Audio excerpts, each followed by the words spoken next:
You've been taught that saying yes makes you good, agreeable, kind, that the more you accommodate, the more you'll be loved.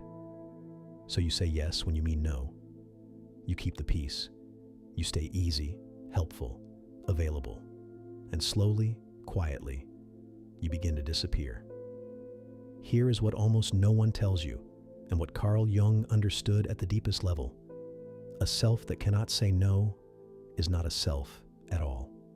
Your capacity to refuse, to disappoint people, to draw a line, to say no, not this, is not the opposite of who you are. It is where who you are actually lives. We think our identity is built from what we choose, what we love, what we say yes to. But Jung saw that you are defined just as much, maybe more, by what you refuse. By the end of this, you'll understand why your strongest no is the key to becoming yourself, why it's so terrifying to say, and how to finally find it. Stay with me, because the life you actually want may be on the other side of a single, honest no. Let's start with what happens to a person who cannot say no. On the surface, they look wonderful, generous, dependable, easy to be around, the one everyone can count on. But underneath, something is being quietly erased. Every yes that should have been a no is a small surrender of self, and enough of them, stacked over years, hollow a person out from the inside. Think of Nadia, who never once said no in her life, not to the extra work, not to the friend who only ever took, not to the plan she dreaded. Everyone adored her, and she felt, more and more, like a stranger in her own life, busy, needed, and profoundly unseen, because the person everyone loved was the one who never had a preference of her own. This is the hidden cost of the endless yes. It doesn't make you more yourself. It slowly dissolves the self you were supposed to become, until you're less a person than a shape other people press their needs into. Why this matters? If you've ever felt invisible in a life full of people who love you, it may be because you've said yes to all of them and no to yourself. The cruelest part is how invisible the erasure is, even to you. There's no dramatic moment of losing yourself. It happens one reasonable yes at a time, each defensible on its own, until you look up one day and can't quite remember what you'd choose if no one were watching, if no one needed anything, if the only question were what you actually want. Most people never reach that question because the yes has become so automatic it feels like kindness instead of quiet self-abandonment. So why would refusal, of all things, be the key to identity? Here's the idea that changes everything. To be someone specific is, by definition, to not be everything. A self with no edges has no shape. Every real identity is carved as much by its no as its yes. The sculptor reveals the figure not by adding, but by cutting away everything it is not. Your values are the things you won't do. Your integrity is the line you won't cross. Your individuality is, quite literally, the sum of your refusals. A person who agrees with everyone, adapts to everything, and refuses nothing hasn't achieved harmony. They've achieved invisibility, because if you will be anything anyone needs you to be, then there is no you there at all, only a mirror.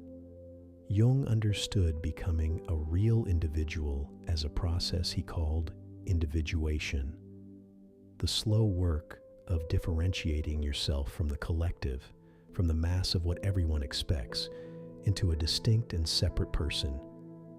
And you cannot differentiate yourself from anything without, at some point, saying, "No, this is not me. I am this, and not that." Why this matters now? Every honest no is a stroke of the chisel. revealing the person underneath the people pleaser. Think of a photograph. It's defined by its edges, the sharp line where the subject ends and the background begins. Blur those edges and the subject smears into everything around it. A person is no different. Your no is your edge. The line that says this is where I end and you begin. Without it, you don't merge lovingly with others. You simply lose your outline and become the background of everyone else's life. And none of this means building walls. Edges aren't walls, they're definition.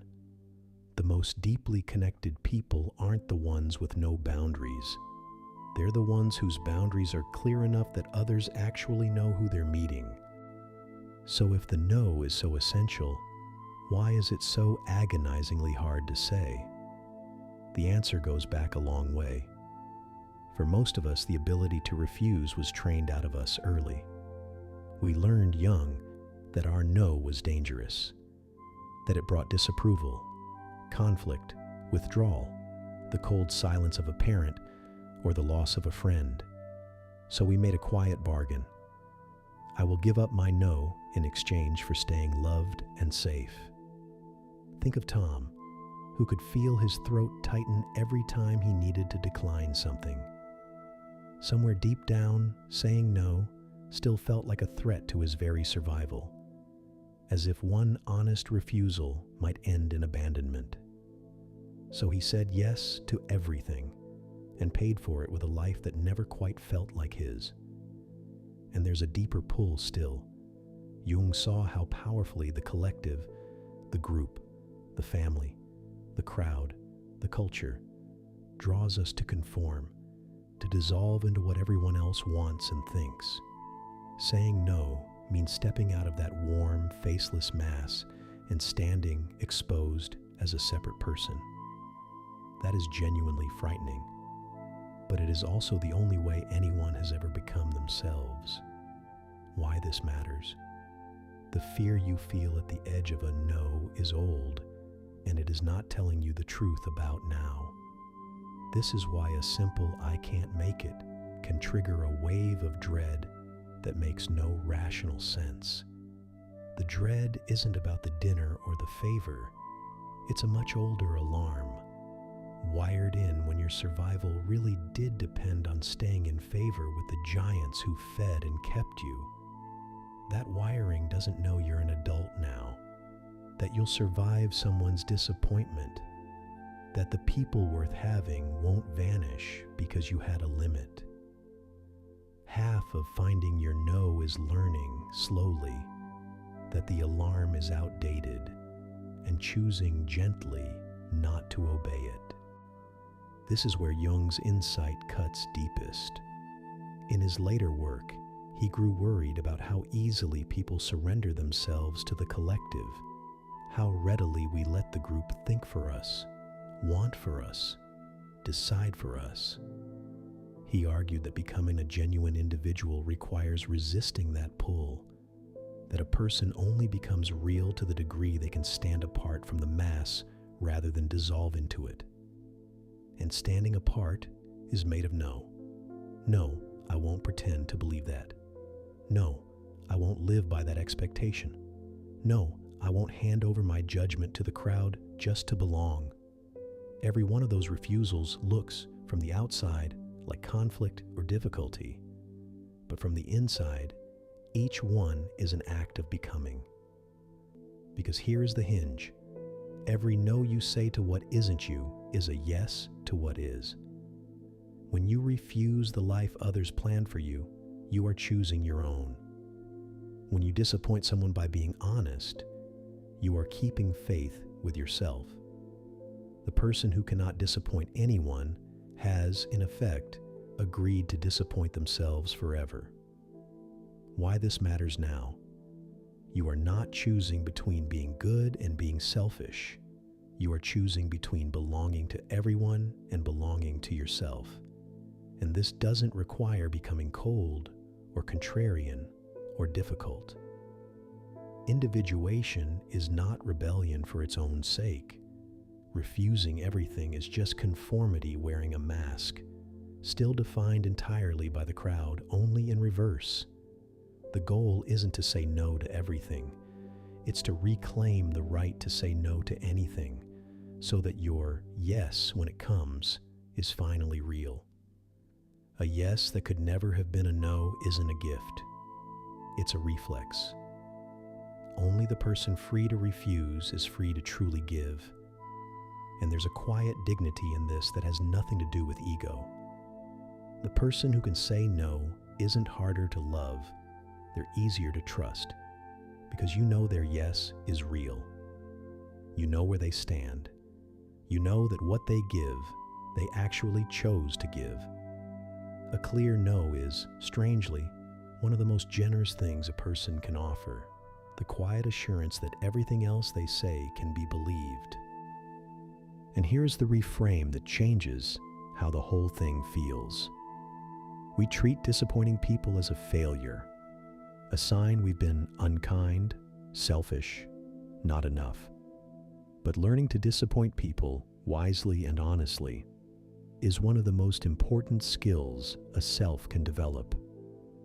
Because if you are constitutionally unable to let anyone down, then everyone else's preferences will always outrank your own, and you will live a life shaped entirely by other people's needs. Your yes means nothing if you were never free to say no.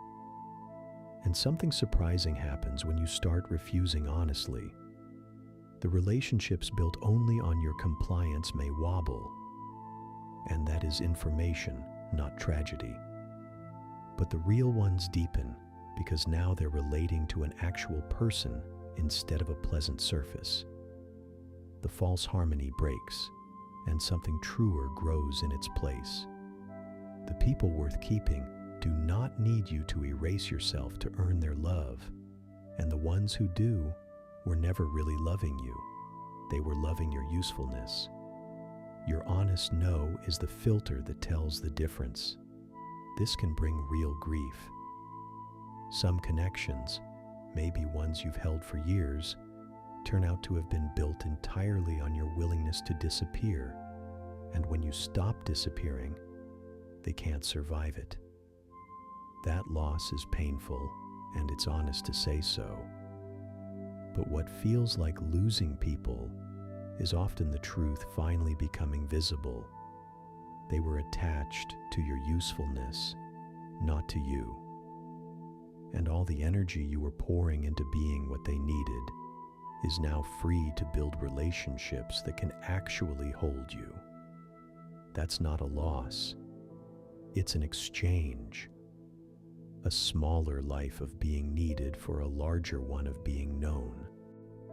So how do you actually find the no you've buried? You begin by listening for it, because it's been speaking quietly for years. Start with resentment. Resentment is almost always a no you fail to say, a boundary you let be crossed.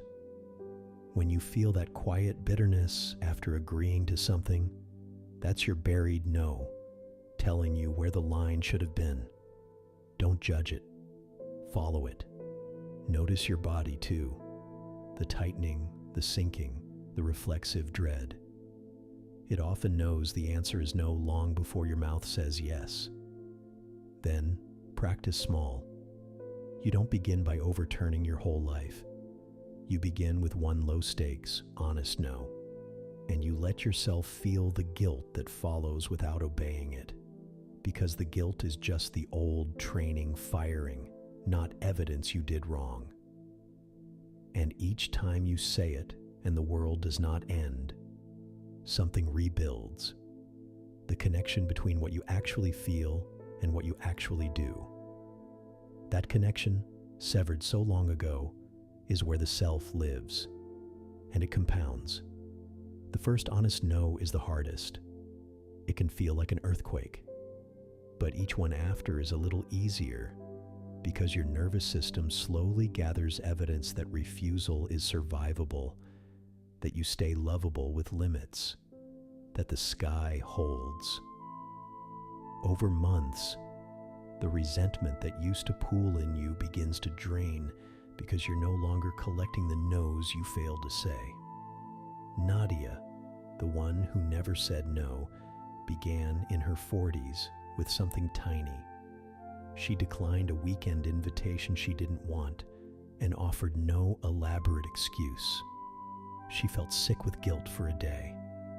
Then it passed, and in the space that one no created, she noticed something she hadn't felt in years, a flicker of her own preference, intact, waiting. She didn't become harsh or selfish. She became visible, first to herself, then to everyone who had only ever known the shape she made of herself for them. This is individuation in the most ordinary daily form. Not a grand awakening, but 1,000 small honest refusals, each one returning a little more of you to yourself. So here's the question to sit with tonight.